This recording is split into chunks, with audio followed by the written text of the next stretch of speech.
ಸಿದ್ದರಾಮಯ್ಯ ಅವರು 3 ಎಕರೆ ಜಮೀನನ್ನು ಒಬ್ಬ ದಲಿತನಿಂದ ಖರೀದಿ ಮಾಡಿದ್ದು, ಖರೀದಿ ಮಾಡುವಾಗ ಆ ಕುಟುಂಬದ ಎಲ್ಲ ಸದಸ್ಯರ ಒಪ್ಪಿಗೆಯನ್ನು ಪಡೆಯದೆ ಖರೀದಿ ಮಾಡಿ ದಲಿತರಿಗೆ ಮೋಸ ಮಾಡಿದ್ದಾರೆ ಎಂದು ಬಿಜೆಪಿ ಜಿಲ್ಲಾ ವಕ್ತಾರರಾದ ಸಿಎಚ್ ಲೋಕೇಶ್ ಅವರು ಆರೋಪಿಸಿದರು.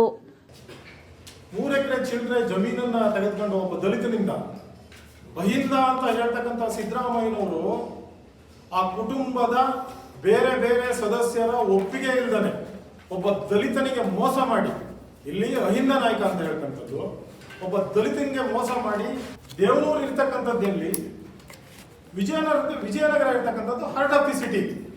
ಒಂದು ಉದಾಹರಣೆ ಕೊಡಬೇಕು ಅಂತ ಹೇಳಿದ್ರೆ, ಮುಕ್ತಿಹಳ್ಳಿಲಿ ಇವ್ರ ಜಮೀನಿದೆ. ಮುಕ್ತಿಹಳ್ಳಿನಲ್ಲಿ ಅವ್ರ ಜಮೀನನ್ನ ಚಿಕ್ಕಮಂಗ್ಳೂರಿನ ಕೂಡ ಅದನ್ನ ತೆಗೆದುಕೊಂಡ್ರೆ ಅವರಿಗೆ 50-50 ಅನುಪಾತದಲ್ಲಿ ಅಲ್ಲೇ ಕೊಡಬೇಕಾಗುತ್ತೆ. ಅಲ್ಲಿ 2,000 ರೂಪಾಯಿ ಇದೆ ಅಡಿಗೆ. ಚಿಕ್ಕಮಂಗ್ಳೂರು MG ರೋಡ್ ನ ಸೈಟ್ ಅನ್ನ ಸಿದ್ದರಾಮಯ್ಯ ಕೊಟ್ಟಿರ್ತಕ್ಕಂಥದ್ದು ಒಬ್ಬ ಸಾಮಾನ್ಯ ಜನರಿಗೂ ಕೂಡ ಗೊತ್ತಿರತಕ್ಕಂತಹ ವಿಚಾರ. ನಾಚಿಕೆ ಆಗಲ್ವಾ ಇವರಿಗೆ? ನಾಚಿಕೆ ಆಗಲ್ವಾ? ನಾನು ದಲಿತರ ಮತ್ತು ಅಹಿಂದರ ಪರ ಎಂದು ಹೇಳಿಕೊಂಡು ಓಡಾಡುವ ಸಿದ್ದರಾಮಯ್ಯ ದಲಿತ ಸಮುದಾಯಕ್ಕೆ ಬಹಳ ದೊಡ್ಡ ಮಟ್ಟದಲ್ಲಿ ಅನ್ಯಾಯ ಮಾಡಿದ್ದು, ತನಿಖೆಯಾಗಿ ಸತ್ಯಾಸತ್ಯತೆ ಹೊರಬರುವವರೆಗೂ ಮುಖ್ಯಮಂತ್ರಿ ಸ್ಥಾನಕ್ಕೆ ಅವರು ರಾಜೀನಾಮೆ ಕೊಡಬೇಕು ಎಂದು ಒತ್ತಾಯಿಸಿದ್ದಾರೆ. ನಾನು ಹೇಳ್ತಾ ಇರತಕ್ಕಂಥದ್ದು, ರಾಜೀನಾಮೆ ಕೊಡಿ. ಅತ್ಯಂತ ಸ್ವಚ್ಛವಾದ ರಾಜಕಾರಣಿ, ನನ್ನ ಮೇಲೆ ಯಾವುದೇ ತರಹದ ಕಪ್ಪು ಚುಕ್ಕೆ ಇಲ್ಲ ಹೇಳ್ಕೊಂಡು ರಾಜಕಾರಣವನ್ನು ಮಾಡ್ಕೊಂಡು ಬಂದಿದ್ದಾರಲ್ಲ ಸಿದ್ದರಾಮಯ್ಯನವರು.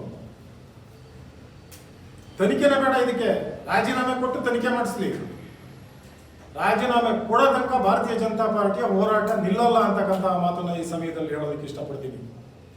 ಇವತ್ತು ಅಹಿಂದ ನಾಯಕ ಅಂತ ಹೇಳ್ಕೊಂಡು ಬಂದು ಅಹಿಂದ ವರ್ಗಕ್ಕೆ ಸೇರಿದಂತಹ ಜನರಿಗೆ ವಾಲ್ಮೀಕಿ ಹಗರಣದಲ್ಲಿ ಮೋಸ ಮಾಡಿರ್ತಕ್ಕಂಥದ್ದು ಯಾರು?